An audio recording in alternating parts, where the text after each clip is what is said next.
My search led me to the study of the spiritual forces with which all of us are blessed. And it was in this field that I came upon a clue which has enabled me to help millions of people to find their earthly destinies. I want to describe my discovery in the simplest terms possible, because it will reveal to you why it is true that whatever the mind can conceive and believe, the mind can achieve, regardless of how many times you may have failed in the past or how lofty your aims and hopes may be.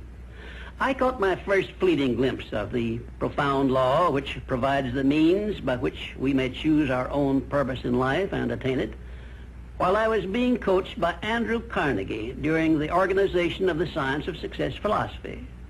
I had just finished telling Mr. Carnegie that I feared he had chosen the wrong person to give the world the first practical philosophy of personal success because of my youth, my lack of education, and my lack of finances. Well, at this point, Mr. Carnegie delivered a lecture that I shall never forget, because it changed my entire life and paved the way for my helping to change the lives of millions of people, some of them not yet born.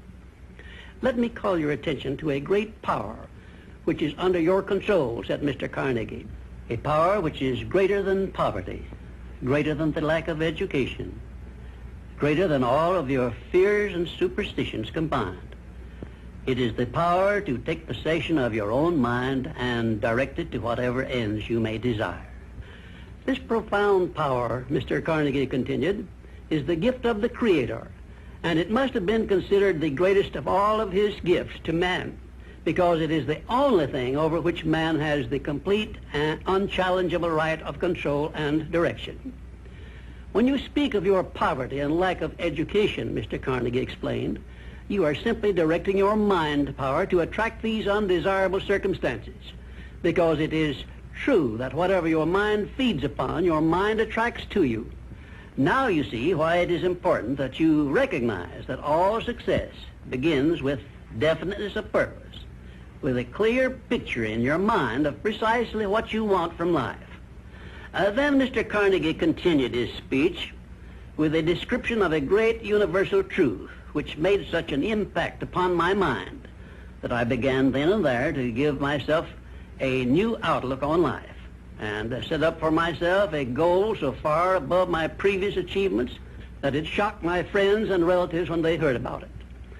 Everyone, said Mr. Carnegie, comes to the earth plane blessed with the privilege of controlling his mind power and directing it to whatever ends he may choose.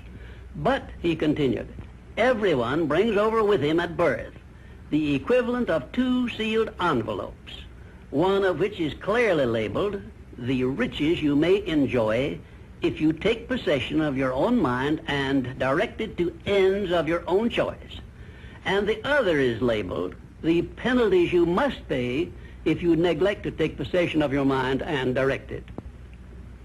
And now let me reveal to you, said Mr. Carnegie, the contents of those 2 sealed envelopes.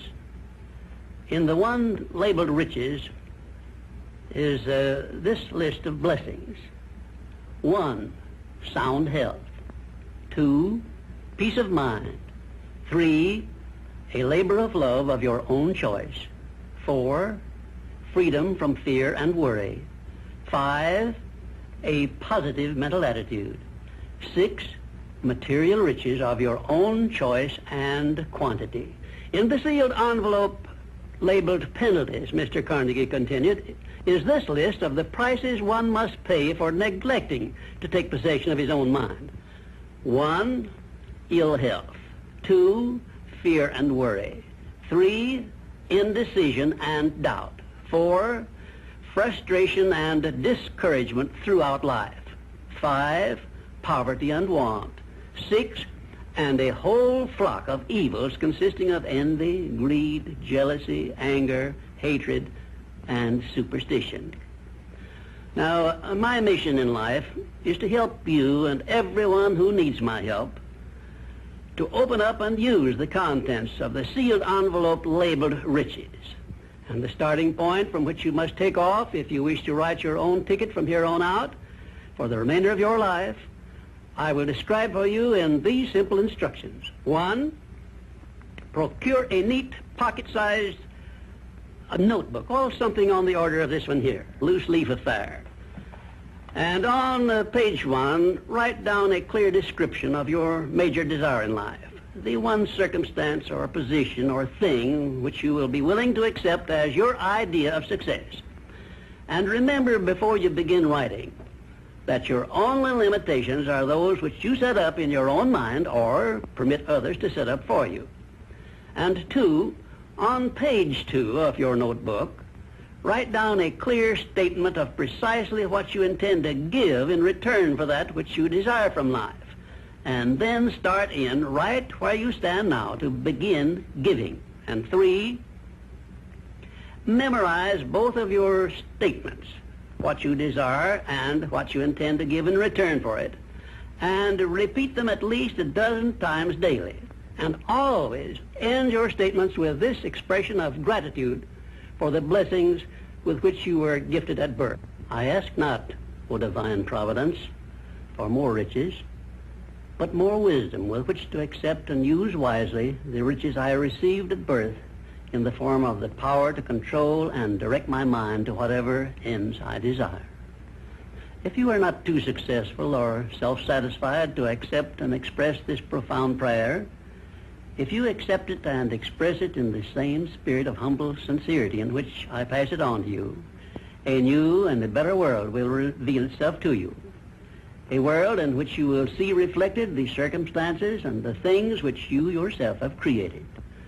And now let me close this, our first visit, with my favorite expression of gratitude. O divine providence, I ask not for more riches, but more wisdom with which to make wiser use of the riches you gave me at birth, consisting in the power to control and direct my own mind to whatever ends I desire.